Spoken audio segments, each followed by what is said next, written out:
Hello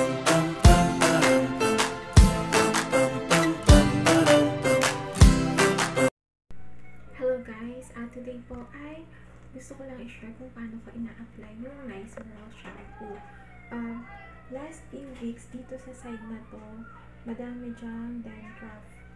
And fortunately, effective naman ang ating Nice Oral. So, today ay dito ko naman siya i-apply kasi dito ko nakita na marami din ditong dandruff. So, medyo hindi na lang siya masyadong nakikita kasi medyo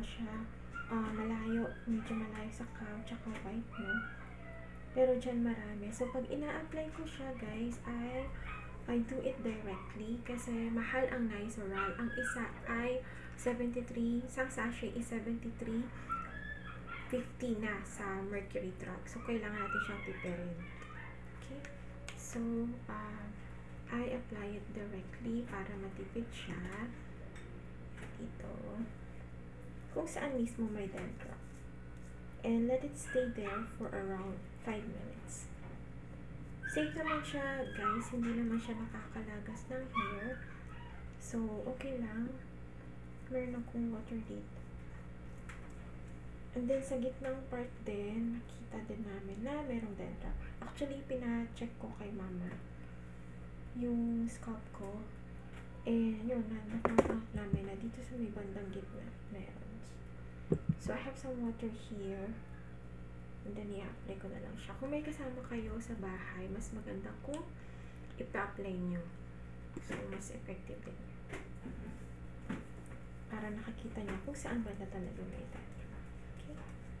So, there. Diyan lang.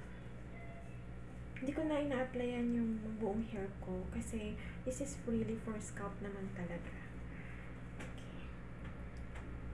Sa umpisa, guys, kapag after nyo mag-wash, mafe-feel nyo na magaspang yung hair nyo. Ganun siya. Pero after that naman, kapag tuyo na yung hair nyo, yun na yung smooth na yung hair nyo. So, okay naman yung shampoo so far. Smooth naman siya sa hair as long as mag-dry na siya. So, yan guys. Na-applyan ko pa yung mga ibang part din siguro or ipapacheck ko kay mama. And then, we are going to let it stay for around 5 minutes, minimum of 5 minutes, para maging mas effective siya at maging effective yung anti-fungal effect niya. Okay?